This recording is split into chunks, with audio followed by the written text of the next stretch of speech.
In a small American town, a public high school ran as usual, teachers teaching, students joking, and life going on. But one morning, everything changed. An old black janitor, often overlooked and mocked, entered a classroom full of loud students. They laughed at her. They thought she was nothing. What happened next made their laughter freeze in their throats. Within minutes, she did something that shook the entire school, something no one could ever forget. Before we continue, let us know in the comments where you're watching from today and what time you are currently watching this video. If you enjoy stories like this, make sure to like, share, and subscribe for more. The morning bell at Jefferson High rang with its usual shrill cry. Students poured through the wide glass doors, some half awake, some already buzzing with energy. Backpacks slapped against shoulders, sneakers squeaked on the polished floors, and laughter carried down the long hallways.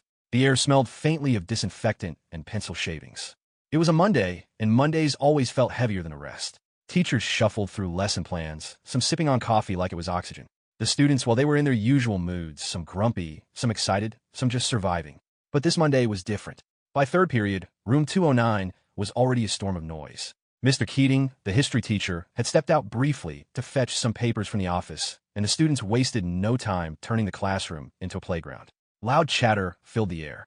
A few boys tossed paper balls back and forth across the rows. A group of girls scrolled through their phones under the desks, giggling at something one of them showed. In the back, two athletes wrestled playfully, nearly knocking a chair over. The classroom buzzed with restless teenage energy, the kind that builds until someone walks in to break it. And then the door creaked open. At first, nobody noticed. The hinges groaned, but the noise inside drowned it out. Then, slowly heads turned. Standing in the doorway was the old janitor. Her name was Miss Hattie Mae Jackson, though few students bothered to remember that. Most just called her the janitor lady. She was tall, though her back had bent slightly with age. Her uniform was faded blue, her shoes sturdy but worn. Her hands, dark and strong, clutched a mop handle like it was an extension of her arm. She didn't say a word as she stepped inside. Her face was unreadable, calm, but with eyes that seemed to carry stories no one in that room would ever dare to ask about. She was in her late 60s, her hair silver gray, tucked beneath a scarf. Her movements slow but deliberate.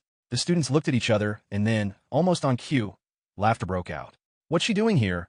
One boy whispered, loudly enough for half the class to hear. "Wrong room, Granny," another shouted from the back. Someone clapped their hands together like they were calling a dog. "Hey, mop lady, floor's dirty." The laughter grew, cruel and sharp. A couple of students imitated her bent walk, dragging their feet across the tile. One girl covered her nose and waved a hand dramatically. "Smells like bleach in here now." Miss Jackson didn't flinch. She didn't hurry to leave. She just kept walking, her eyes sweeping the classroom slowly, carefully, as though she was measuring every face. A paper ball flew across the room and landed at her feet. The class erupted again. "Oops, missed the trash can," a boy called. "Can you grab that for us?" More laughter, louder now, echoing against the walls. The janitor stopped in the center of the room. For a second, the noise seemed to stretch and twist around her, like the eye of a storm forming. She set the mop against the wall with quiet precision, her movements deliberate, unshaken. Then she reached in her cart and pulled out a set of keys, big, heavy, dozens of them clinking together like chains. She held them in her hand, her fingers curling around the ring tightly. The students kept laughing, though a few grew quieter. Something in her steady stillness made the air shift. At that exact moment, the door swung open again. Mr. Keating returned, a stack of papers in his arms. He froze when he saw her standing there. For a second, his eyes flicked from the janitor to the laughing students, then back to her. "Miss Jackson," he said carefully, "did you need something?" She turned her head slowly toward him, her face calm, voice low. "Not yet." Her words were simple, but the way she said them, measured, heavy, sent a ripple through the room. Even the loudest boys stopped mid-laugh. Mr. Keating cleared his throat nervously, unsure what to do next. He walked to his desk, setting the papers down, pretending everything was normal. But the janitor didn't move. She stayed right where she was, standing tall in the center of the chaos, her eyes fixed on the class. Seconds ticked by. The room grew tense, quieter now, though no one could explain why. There was nothing outwardly threatening about her. She wasn't yelling, wasn't scolding. She hadn't even raised her voice once. But something in the way she stood, firm, unbending, made their laughter die down. Then, with a calmness that chilled everyone, she spoke. "You all think this is funny," she said, her voice carrying without effort. "You think I'm just the woman who scrubs your floors. You think I'm invisible. But I see you. Every single one of you. No one dared interrupt. Even the athletes in the back sat straighter in their chairs. I clean up after you," she continued, her tone steady. "Every spilled drink, every piece of gum stuck under these desks, every mess you don't even notice. I hear the things you say when you think nobody's listening. I watch the way you treat each other and the way you treat people you think don't matter. A hush fell over the room. You laugh at me, she said softly, but you have no idea who I am or what I can do. Her eyes narrowed slightly, scanning the classroom like a hawk scanning prey. The students shifted uneasily in their seats. Something in her words carried a weight that made their earlier mockery feel small, childish, dangerous even. Then she turned, walked back toward the door, and without looking back, she locked it. The click of the lock echoed in the silence. No one laughed now. The sound of the lock sliding into place sent a ripple through the classroom. It wasn't loud, just a sharp metallic click, but it echoed in the silence like thunder. Every student stared at the door, then at each other. Why'd she lock it? Whispered a boy in the second row. No one answered. Mr. Keating shifted uncomfortably at his desk. He rose halfway, his hand hesitating in the air. Miss Jackson, he said carefully, I don't think this is necessary. The students, she raised her hand, cutting him off without a word. And just like that, the teacher, who usually commanded every room he walked into, sat back down. His lips pressed into a thin line. The janitor's eyes swept the class again. Nobody laughed now. Some sat rigid, staring straight ahead. A few nervously tapped their pens against the desk. One girl twisted her hair around her finger so tightly it looked like she might pull it out. I told you, Miss Jackson said slowly, her voice low but clear, you don't know me. You don't know what I've seen, what I've lived through. And yet you laugh at me like I'm some kind of joke. Her words rolled heavy, each one dragging the room into deeper silence. From the back, a boy tried to break the tension. He leaned back in his chair, smirking. Look, lady, no disrespect, but you're just the janitor. You clean. That's it. No need for all the drama. A couple of students chuckled under their breath. The smirk spread across his face, like he thought he'd won. Miss Jackson turned her head slowly toward him. She didn't raise her voice. She didn't even move closer. She just looked at him with an expression so cold, so steady. The smirk froze right on his lips. You think I'm just the janitor? She said softly. Then let me tell you something. She took a step forward, her shoes heavy against the tile. The sound echoed like a gavel. When you were still learning your ABCs, I was working 3 jobs to feed my kids. When your parents were tucking you in at night, I was cleaning office buildings until my back screamed. When you're sleeping in your warm beds, I'm still here, scrubbing the mess you leave behind. Her eyes swept across the class, daring any of them to laugh again. No one did. Some of you think you're tough, she said, her voice tightening, but I've dealt with tougher. I've seen men twice your size break down, crying in front of me, because life crushed them harder than you can imagine. And I've seen kids like you, her gaze lingered on the smirking boy, grow up to learn the hard way that respect is the one thing you can't buy. The boy looked away, cheeks burning. His friends didn't laugh this time. The tension in the air was thick, pressing on everyone's chest.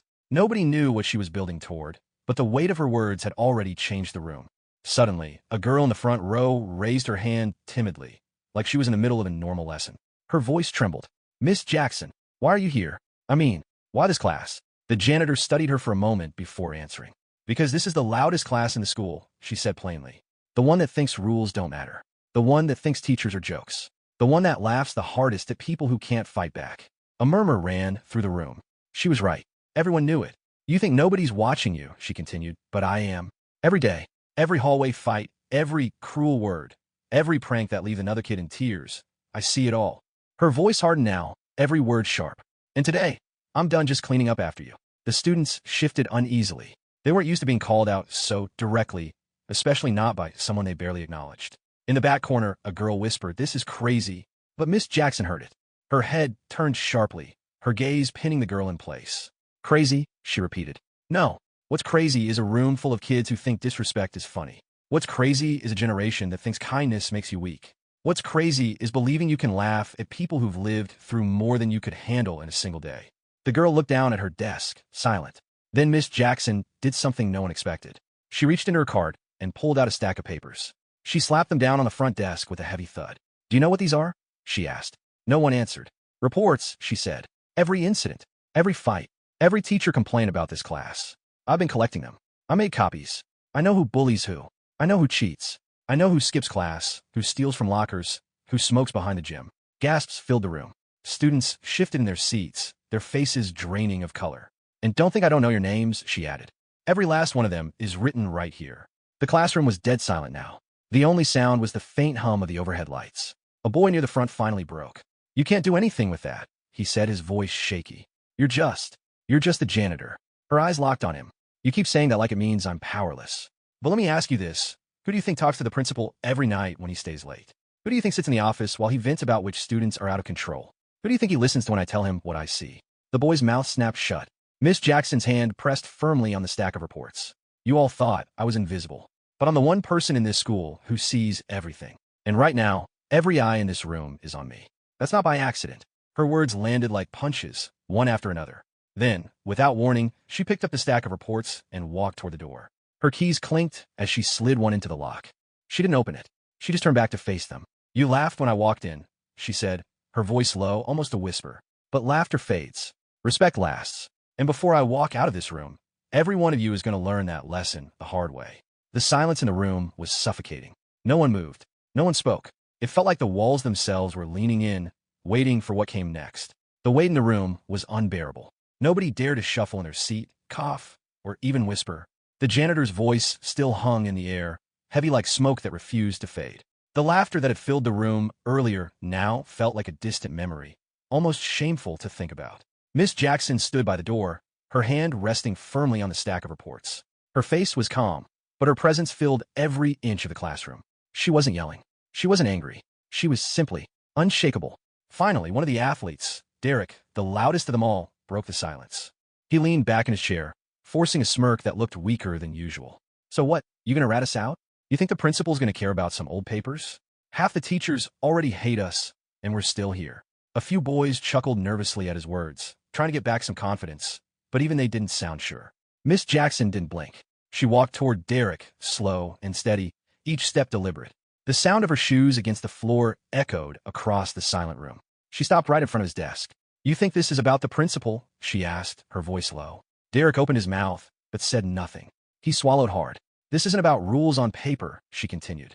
This is about who you are when no one's watching. About the kind of man you'll grow up to be. About whether you'll still be smirking when life finally smacks that grin off your face. The boy shifted uncomfortably, his smirk gone now. She leaned closer, her eyes locked on his. You think you're strong because you play football. But strength isn't knocking someone down. It's standing tall when everyone wants to see you fall. And right now, you're sitting in a chair, hiding behind laughs. That's not strength. That's fear. The room was so quiet you could hear the hum of the fluorescent lights above. Derek dropped his eyes to the desk, avoiding her stare. Miss Jackson straightened and turned to face the rest of the class. I know your secrets, she said plainly. I know who shoved a smaller kid into the lockers last week and walked away laughing. I know who leaves cruel notes in the girls' bathroom. I know who steals money from backpacks. And I know who sneaks out the back gate every lunch break to do things they shouldn't. The words hit like stones thrown into a still pond. Students shifted, guilt painted on their faces. Nobody knew if she would call out names, but the thought alone made their hearts pound. A hand suddenly shot up in the second row. It was Angela, one of the quieter girls. Her face was pale, and her voice shook when she spoke. Miss Jackson, why do you care? I mean, you could just ignore us. Clean and go home. Why put yourself through this? The janitor's eyes softened, but only slightly. Because I've seen what happens when kids grow up thinking they can treat people however they want. I've seen where that path leads. Jail cells, hospital beds, early graves. I've buried too many people I knew because they thought they were untouchable. Her words struck deep. Even the most defiant students couldn't look her in the eye. I'm not here because I want to embarrass you, she continued, her tone firm. I'm here because I refuse to let another generation throw their lives away while thinking cruelty makes them powerful. The class sat frozen, unsure how to respond. Then, from the back, a sharp laugh cut through the silence. It came from Jason, one of the troublemakers who never missed a chance to stir things up. He leaned forward, arms on his desk, smirking wide. This is ridiculous, he said. You're not my mom. You don't get to tell me how to live. You clean toilets, lady. That's all. Nobody's scared of you. The laugh was cruel, forced, meant to spark courage in the others. A few chuckled nervously with him, clinging to the sound like it might pull them out of the tension, choking the room. But Miss Jackson didn't flinch. She walked right toward him. Jason's smirk faltered slightly as she came closer, her eyes locked on him, unblinking. She stopped just inches from his desk. The room was so quiet you could hear Jason's nervous breathing. You're right, she said softly. I clean toilets. I scrub floors. I haul trash. But I'll tell you what I don't do. I don't hide behind laughter when I'm afraid. I don't put others down to feel tall. And I don't waste my life thinking disrespect makes me a man. Jason swallowed, his smirk gone. He looked away, suddenly interested in the pencil rolling on his desk. Miss Jackson straightened, her voice rising slightly for the first time. You all laugh at me because I do the work nobody else wants to do. But without me, this school would rot. Without me, you'd be walking through filth every morning. Without me, the very ground under your feet would stink. And yet you think I'm beneath you. She walked back to the front, her movements steady, her voice steadying into calm again. You see, kids, I don't need power to shut this school down. All I need is the truth. And right now, the truth is sitting in this room with every one of you. The class was silent again. Nobody dared to make another joke. Then, slowly, she picked up the reports and fanned them in her hand. The sound of the papers brushing together filled the still air. I have more than enough here to ruin reputations, to make sure colleges and parents see exactly who you are when you think no one's watching. One phone call, one envelope, and your whole future looks different. The students froze. Some paled. A few sat with clenched fists, as if bracing for a fight. But, she said, lowering her voice, I don't want that. I want something better. I want to see if you can face yourselves without hiding behind laughter. Her words dug deep. The students shifted uneasily. It wasn't just about being caught anymore. It was about being exposed, about being seen for who they really were. The janitor let the silence stretch until it became unbearable. Then she tucked the reports under her arm and turned toward the door. Her keys jingled as she gripped them again. She didn't open the door this time. She just stood there, facing the class one last time. You thought you were in control when I walked in, she said quietly. But now you're starting to see you never were. The room was suffocatingly quiet. No one dared to breathe too loudly. Every eye was on her, waiting for what came next. The silence inside room 209 felt heavy, almost crushing. The laughter that had once filled the air was gone, leaving only the sound of breathing, chairs creaking as students shifted nervously, and the faint hum of the ceiling lights. Miss Jackson stood by the locked door, the stack of reports under her arm, her key ring glinting in her hand. She looked at the class with the calm patience of someone who had already seen enough in life to know that silence could be more powerful than shouting. Finally, a student broke. Please, whispered a girl near the middle row. Her name was Kelsey, one of the cheerleaders. Her voice was small, fragile. We didn't mean anything. We were just joking. Miss Jackson's eyes landed on her. Joking, she repeated slowly. You think humiliation is a joke. You think mocking people who work hard to survive is a game. Kelsey's face turned red. She looked down at her hands, twisting her fingers nervously. Miss Jackson's voice dropped lower. Words don't just vanish. They stick. They carve people up inside. And I've heard enough of yours to know they were never jokes. The weight of her words pressed down on the room again. A boy near the back whispered, almost too quietly, she's right. Heads turned. It was Marcus, usually one of the louder ones, but now his face looked pale, his eyes cast downward.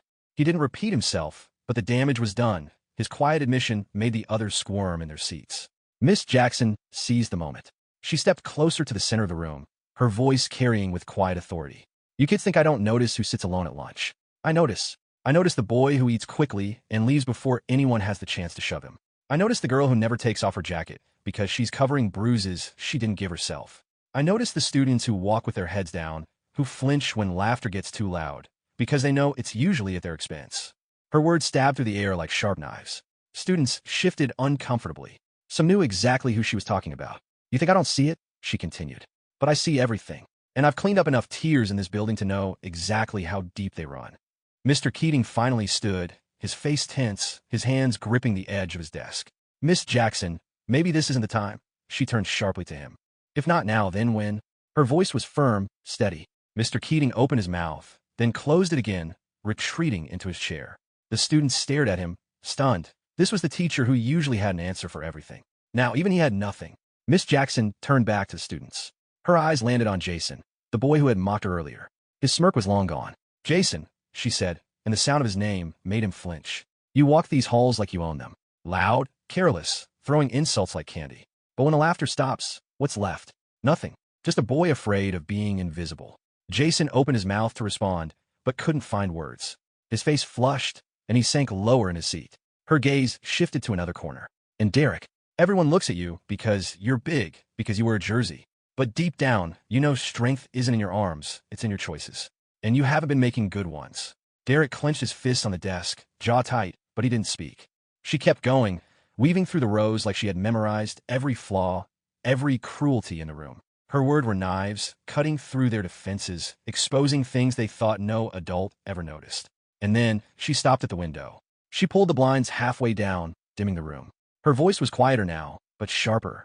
You all laughed when I walked in. Do you know what that laugh told me? That you thought I was beneath you. That my years of sweat, my years of survival, my years of work meant nothing because my hands hold a mop instead of a book. Her hand tapped the reports under her arm. But these papers, They're proof that I know this school better than anyone. Proof that your secrets are never as hidden as you think. The room grew tense again. Miss Jackson, a boy near the back finally said, his voice trembling, "What are you going to do?" That was the question on everyone's mind. She let the silence stretch, her eyes sweeping across the room. Then she walked back to the front and set the reports down on Mr. Keating's desk with a thud that made some students jump. "What I'm going to do," she said slowly, "depends on you." Her words sank into the silence like stones into water. You've had years to change, but you didn't. You had teachers warn you, but you laughed at them. You had chances, but you wasted them. Now, for once, you will face the weight of your own choices. The students looked around nervously at one another. No one dared to crack a joke now. No one dared to even move too much. Miss Jackson picked up a chair and dragged it across the floor, the scraping sound piercing the silence.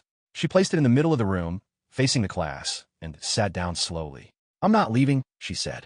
"Not until you understand what it feels like to be trapped with the truth." Her words made a few students exchange panicked looks. Locked door. Reports. Her calm stare. They suddenly realized they were stuck, not with their teacher, not with one another, but with the one person in the building who had nothing to lose by telling the truth. The clock on the wall ticked loudly. The sound of every second felt like a drumbeat inside their heads. Miss Jackson folded her hands in her lap, her eyes steady. "Go on," she said softly. Tell me why you think respect is so hard to give. Tell me why you think cruelty is easier than kindness. Tell me why, when I walked into this room, your first thought was to laugh instead of to listen." Nobody spoke. The silence dragged on, thick and unbearable. Students shifted, glanced at one another, opened their mouths, then shut them again. No one wanted to be the first. Miss Jackson leaned back in her chair, calm as ever. "If none of you will talk, then I will. And I promise, you won't like what I have to say." The air in room 209 grew heavier still, the tension climbing higher with every tick of the clock. The clock on the wall ticked loudly, each second slicing through the silence. The students sat stiff in their seats, their earlier confidence drained away. The laughter they'd once thrown so freely now felt impossible, like something that belonged to a different world. Miss Jackson remained seated in the chair she had dragged to the center of the room. Her posture was calm, her hands folded neatly in her lap. Her eyes, sharp and steady, swept the classroom as though she were reading every thought, every secret, every regret written on their faces. "I've spent my whole life watching people," she began, her voice firm but even. "People underestimate me because I wear a janitor's uniform. They think I'm background noise, someone to pass without notice. But when you're invisible, you learn the truth about people. You learn what they're like when they don't think anyone is listening." She leaned forward slightly. "And I've been listening to this class for a long time." A few students shifted uncomfortably. Their eyes darted toward the floor, avoiding her gaze. "You all think you're clever," she continued. "You think your cruelty hides behind laughter. But laughter doesn't erase what's underneath. I hear the way some of you talk about each other when backs are turned. I see the way some of you trip kids smaller than you, push them in the halls, steal from them when no one's looking." Her gaze slid to the far corner, landing on Ryan, a quiet boy who usually never spoke. His face tightened as she mentioned stealing. He lowered his eyes quickly, hoping she wouldn't notice. But she had already noticed. "And I know," she added, her voice sharper now, "that some of you are just as guilty for staying quiet. You see it happen, but you keep your mouth shut. You think silence makes you innocent. It doesn't. Silence makes you part of the problem." Her words cut deep. A hush fell over the room again. Jason, the troublemaker who had mocked her earlier, tried to recover his usual bravado. He slouched back in his chair and said, "Look, you don't get it. This is just high school. Everyone messes around. Nobody really means anything by it." Miss Jackson's eyes snapped to him. Her stare made him shift in his seat, though he tried to act unfazed. "High school," she said slowly. "Do you know how many times I've heard that excuse? Do you know how many kids thought it was just messing around until the scars they left on others never healed? Until someone carried their words home and cried alone at night? Until someone decided they couldn't take it anymore?" Jason's face paled. The room grew still again. Even the toughest students felt the sharpness in her voice. "High school isn't a game," Miss Jackson said firmly. "It's the place where you decide what kind of person you're going to become. And right now, most of you are choosing wrong." The students sat frozen. No one dared to interrupt again. Miss Jackson stood from the chair, her figure commanding the center of the room. She walked toward the window and pulled the blinds all the way down, dimming the light further. The classroom now felt enclosed, trapped, as though the walls themselves were closing in. "You all think the worst thing that could happen is detention," she said. "You think if a teacher sends you to the principal, it's just a slap on the wrist. But life doesn't work that way. Life doesn't give you detention. Life gives you consequences you can't run from. And when they come, you won't be able to laugh your way out." Her words struck like a hammer. In the back row, Derek finally spoke. His voice was low, defensive. "So what, you want us to? What? Say sorry? You think it's going to fix anything? Miss Jackson turned to him, her eyes narrowing. No, sorry is too easy. Sorry is a word you throw out when you're caught. I don't want your apologies. I want your honesty. The students exchanged uneasy looks. Honesty. That was more frightening than punishment. Miss Jackson walked back to the chair and sat down again. She crossed her arms and leaned back slightly, her gaze unshakable. Let's start right here, right now, she said. You're going to tell me the truth. No lies. No excuses. Tell me why you think it's funny to hurt others. Tell me why you think you're better than the people you mock. Tell me why respect is harder for you than cruelty. Nobody moved. The silence stretched. Fine, she said, her tone hardening. Then I'll choose who talks. Her eyes scanned the room and landed on Kelsey, the cheerleader who had spoken earlier. You, she said. Stand up. Kelsey froze. Me? Yes. Stand up. Slowly, Kelsey rose from her seat, her hands trembling slightly. Tell me, Miss Jackson said. Why do you laugh when others are mocked? Kelsey's face flushed red. She glanced around nervously, but no one came to her defense. She looked back at Miss Jackson, her voice barely above a whisper. I don't know, she said. Everyone else laughs. I don't want to look weak.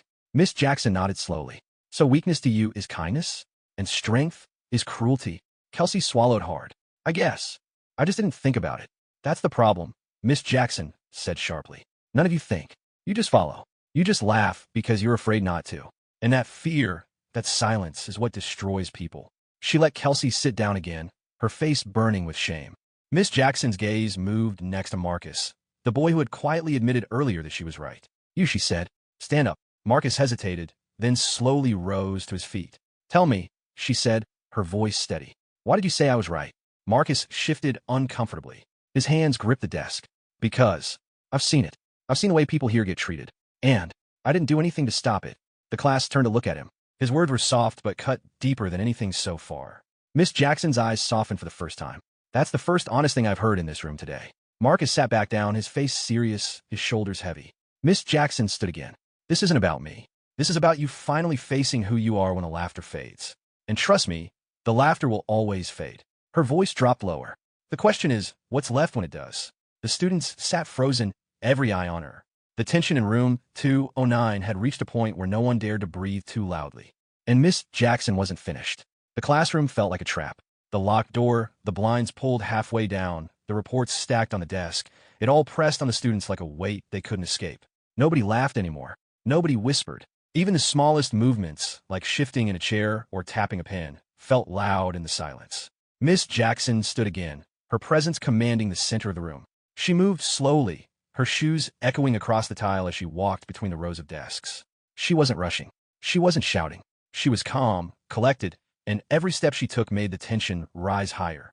You thought I was powerless when I walked in here, she said, her voice steady. You thought I was just someone with a mop and a bucket. But power doesn't always come from titles or uniforms. Sometimes power comes from the truth. And right now, the truth is staring you in the face. She stopped by a desk near the middle row, her hand resting lightly on the edge. The boy sitting there, Ryan, shifted uncomfortably under her gaze. Ryan, she said, and the way she spoke his name made him flinch. Stand up. His eyes widened. Why me? Because you've been quiet since I walked in. Too quiet. Slowly, Ryan rose to his feet.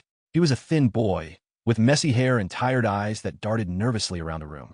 Tell them, Miss Jackson said. Tell them what you did last week in the locker room. Ryan's face drained of color. His mouth opened and closed, but no sound came out. The other students turned to look at him, confusion and curiosity on their faces. I didn't, he stammered. Miss Jackson's voice cut him off. Don't lie to me. I already know. Tell them. Ryan's eyes flicked toward Derek, the athlete sitting in the back row. Derek's expression hardened, his jaw tightening. A murmur spread through the class. Finally, Ryan spoke, his voice low and shaky. I took money from Derek's locker. The class erupted in whispers. Derek shot to his feet, his chair screeching loudly against the floor. You what? Ryan stepped back, fear flashing across his face. I just needed it. I wasn't going to keep it. I swear, I was going to put it back. Put it back. Derek's voice boomed, anger boiling over. You stole from me. Miss Jackson's voice sliced through the chaos. Sit down, Derek. He glared at her, fists clenched, chest heaving with rage. But the authority in her voice left no room for argument. Slowly, reluctantly, he dropped back in his chair, still seething. Ryan stood frozen, shame burning on his face. Sit down, Miss Jackson told him. He obeyed quickly, sinking into his seat like he wanted to disappear. The whispers spread across the room, but Miss Jackson silenced them with a single sharp look. This is what I mean, she said firmly. Secrets don't stay buried. Truth has a way of finding light. You all laugh and play tough, but behind the mask you wear choices that matter. Choices that follow you. Choices that define you. She walked back toward the front of the room, her voice strong. Ryan thought stealing was just a moment. But moments turn into reputations. Reputations turn into futures. And one day, you wake up and wonder why no one trusts you. It starts here. It starts now. The students sat stiff, processing the scene that had just unfolded. Ryan kept his eyes glued to the desk, while Derek's fists flexed and unflexed, his jaw tight with unspoken words. Miss Jackson didn't let the silence linger. She turned her attention toward another row. Her eyes landed on Emily, a girl with perfectly styled hair and sharp eyes who always seemed to sit with a smirk. Emily, Miss Jackson said. Stand up. Emily blinked, caught off guard. Me? Why? I didn't steal anything. Not money, Miss Jackson said. Words. The class turned their attention to Emily. She slowly rose, her smirk flickering uncertainly.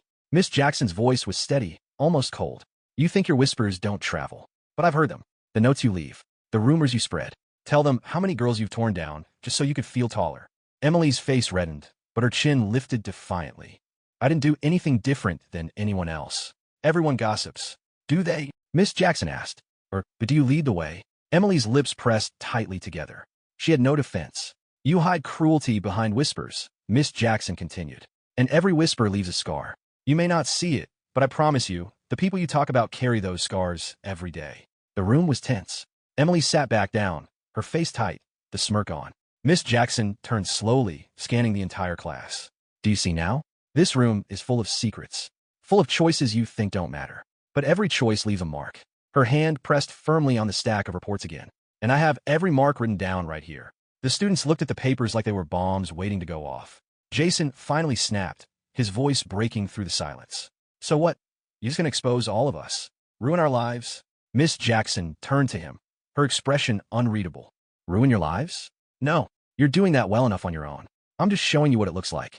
Jason's mouth opened, then shut again. He had no comeback. Miss Jackson stepped back to the chair and sat down once more. Her hands folded neatly in her lap. Her calmness was unnerving, almost scarier than if she had shouted. You all thought you were in control of this room, she said quietly. But look around. You're not laughing anymore. You're not in control anymore. And that's because the truth doesn't care about your jokes. The class was silent again. Even the bravest troublemakers sat in uneasy stillness, their confidence stripped away. The only sound was the steady ticking of the clock, each second hammering home the reality that this wasn't a game, wasn't a prank, wasn't a lesson they could laugh off. Miss Jackson leaned forward slightly, her voice dropping lower. And we're just getting started. The air in the classroom was heavy. Nobody laughed. Nobody whispered. The weight of the janitor's words pressed down on every student like an invisible hand. The clock ticked on, but it was as if time itself had slowed, holding everyone hostage. Miss Jackson leaned back in her chair, her sharp eyes moving across the rows. She didn't rush. She didn't need to. The silence worked for her. Every second of quiet made the students more restless. Finally, she spoke. You think I picked on Ryan and Emily at random? No. I chose them because the truth always has a pattern. It spreads. It connects.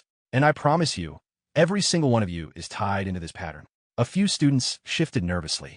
Some looked at their desks, others at their shoes, afraid to meet her gaze. She leaned forward slightly, her voice calm but cutting. Let's make this simple. Raise your hand if you've never done anything you regret. Not a single hand went up. She smiled faintly, almost sad. That's what I thought. She stood again, slow and deliberate. Her shoes clicked against the floor as she walked toward the far corner, where a boy named Kevin sat. Kevin was known for being quiet, almost invisible. He never caused trouble, never drew attention. But Miss Jackson stopped right in front of his desk. Kevin, she said. He froze. Yes, ma'am. Stand up. Kevin's face flushed. Why me? I didn't stand up. The room was silent as Kevin pushed himself to his feet. His hands trembled slightly as he adjusted his glasses. Kevin, Miss Jackson said, her voice steady. Tell them about the test last month. Kevin's mouth dropped open.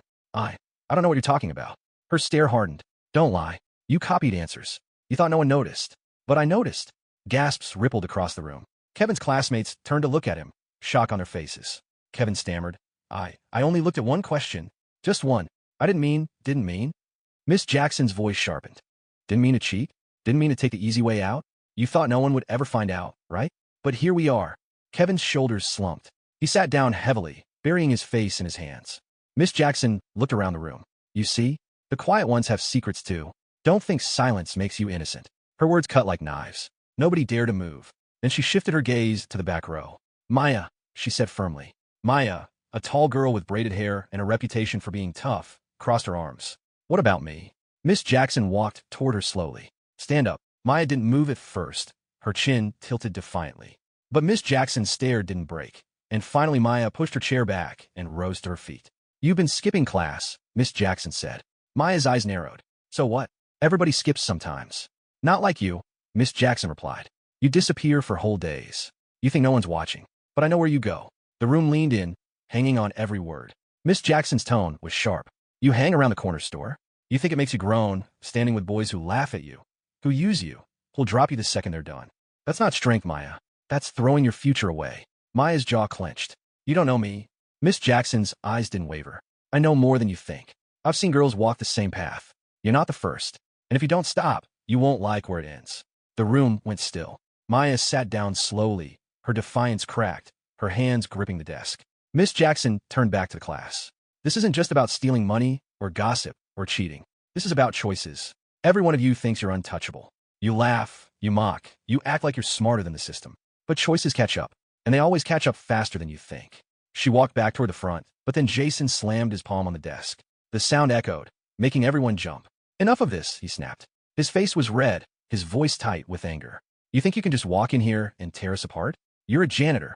You don't get to sit there and judge us. Gasps filled the room.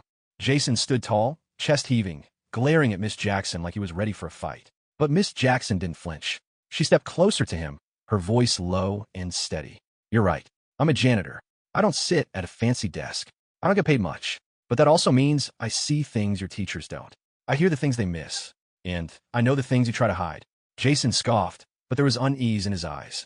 You don't know anything about me. Oh, Miss Jackson said calmly. Then let me ask you this. Who did you punch behind the gym last Friday? The room exploded with whispers. Heads turned. Jason's bravado faltered for the first time. I didn't. Miss Jackson cut him off. Don't bother denying it. I saw it. I heard the cry. And I saw you walk away like it meant nothing. That boy's lip is still swollen today. Jason's face tightened. He tried to speak, but no words came. The class stared at him, stunned. For once, Jason didn't look powerful. He looked small. Miss Jackson's voice was like steel. Violence doesn't make you strong. It makes you weak. Weak people throw punches. Strong people take responsibility. Jason sat down heavily, his fist shaking on the desk. The silence that followed was suffocating. Everyone was shaken, some angry, some ashamed, some scared. Miss Jackson walked slowly back to the front of class. She placed both hands on the desk and leaned forward. You thought today would be another day to laugh. Another day to joke and make someone else the target. But today you're the targets. Today, the truth doesn't let you hide. Her words lingered in the air, sinking deep into the students' minds. Then she straightened, her voice quiet but sharp. And you'd better believe this is only the beginning. The class sat frozen. Nobody dared to speak. The janitor had turned the room upside down, and every student knew that whatever came next would be worse. The ticking clock seemed louder now, each second marking the countdown to something they weren't ready for. The classroom was dead quiet, the kind of silence that pressed against the chest and made it hard to breathe. The old black janitor stood at the front, her arms folded, her sharp eyes cutting across every row of desks. Nobody dared to whisper this time. The air was too heavy. Miss Jackson didn't rush. She let the silence sit, let it grow until even the toughest kids were squirming in their seats. Then, finally she spoke. You're all scared now, aren't you? Her voice was calm, steady. Scared because you know I can see you. Not just your faces, not just your fake smiles, but who you really are underneath. A few students looked down at their desks, ashamed. Others stared straight ahead, trying to act unaffected, though their hands trembled slightly. Miss Jackson pointed toward the corner of the room. Ethan, she said. The tall boy froze. He was a class clown, always cracking jokes, always making others laugh at someone's expense. Now every eye turned toward him. Stand up, she ordered. Ethan stood, his grin gone, his voice low. What now? You gonna say I cheated too? Miss Jackson's gaze didn't break. No, I'm gonna say this. You're hiding behind jokes. You laugh, so people don't see you're scared. You make fun of others, so no one looks too closely at you. You've been fighting battles at home that you don't want anyone here to know about. Isn't that true? Ethan's mouth opened, but no words came. His face tightened, and he glanced at the floor. The room went still. Miss Jackson's voice softened slightly. Your father's temper, the yelling, the bruises you hide under long sleeves. You think no one noticed? But I did. Gasps spread across the room. Ethan's face burned red, his fists clenched at his sides. He tried to speak, but his voice cracked. "Shut up. You don't know anything about me." Miss Jackson didn't raise her voice. "I know enough, and I know you've been carrying it alone. But that doesn't give you the right to tear other kids down just to keep the spotlight off yourself." Ethan sat down hard, his eyes wet, his jaw clenched shut. The room felt heavier than before. Nobody laughed. Nobody even blinked. Miss Jackson straightened and turned toward the other side of the room. "Sarah," she said sharply. Sarah, the pretty girl with perfect hair and perfect grades, blinked in surprise. "Me? What did I do?" Miss Jackson walked closer, her voice steady. "You've been feeding rumors. Whispers in the hallway. Secrets you twist into weapons. You think people trust you because you smile at them. But the truth is, you use their secrets to make yourself feel powerful." Sarah's mouth fell open. "That's not." Miss Jackson cut her off. "Don't lie. You told everyone about Emily's family. You laughed when Ryan was caught. And you knew the whole time you were safe, because no one would dare come after you." Sarah's face paled. Her friends beside her shifted uncomfortably, avoiding her eyes. For the first time, the perfect mask she wore cracked. Miss Jackson leaned close, her words sharp. "Pretty faces fade. Lies last. And when the trust is gone, what will you have left?" Sarah sank into her seat, silent. Miss Jackson turned back toward the whole class. Her voice grew firmer. "Every one of you hides something. Every one of you thinks no one sees. But I see, and I'm not here to play nice anymore. I've watched too many of you walk the wrong path, thinking there will be no cost. But there's always a cost." The students sat frozen, every eye locked on her, every breath tight. Then from the middle row, a boy spoke up. His voice cracked with fear, but also anger. "Why are you doing this? What do you want from us?" It was Michael, the quiet artist who usually kept to himself. His sketchbook was always with him, filled with drawings no one else ever saw. Miss Jackson fixed her gaze on him. "What do I want? I want you to wake up, to stop thinking you can laugh off the truth, to stop believing you can hide from the choices you make." Michael's hands tightened around his sketchbook. "But you're humiliating people. You're tearing us apart." Her eyes narrowed. "No, I'm showing you who you are before the world does it in a way you won't survive. You think this is harsh? Life is harsher. I'm giving you a chance to face yourselves now, in this room, before it's too late." The words hit like a hammer. The room was so tense it felt ready to snap. Jason, still red-faced from earlier, muttered under his breath, "She's crazy." Miss Jackson spun toward him. "Crazy? No, Jason. Crazy is thinking you can go on like this forever and not pay for it. Crazy is believing lies keep you safe. I'm not the one who's crazy here, you are." Jason looked away, his jaw tight. Miss Jackson turned back to the class, her voice sharp again. "Do you feel it now? That fear in your chest? That weight pressing on you? That's the truth trying to break through. You've all buried it under jokes, under fights, under whispers and secrets. But today it's coming out, whether you like it or not." The clock ticked loudly. Every second felt like a drumbeat. A girl in the back, her voice barely a whisper, said, "This is too much." Miss Jackson's gaze snapped to her. "Too much? Life will hit you harder than this. Out there, nobody cares if you cry. Nobody cares if you're scared. You think this classroom is hard? Wait until the world shows you what real hard looks like." The girl lowered her eyes, silent. Miss Jackson stood taller, her voice cutting through the room like a knife. "You laughed when I walked in here. You thought I was just a janitor with no power, no voice. But power isn't about money. Power isn't about status. Power is about truth. And today, I have it. And you don't." The class sat frozen, their faces pale, their hearts pounding. Miss Jackson let the silence linger again, heavy and sharp. Then she said quietly, "And I promise you, this is not over. Not even close."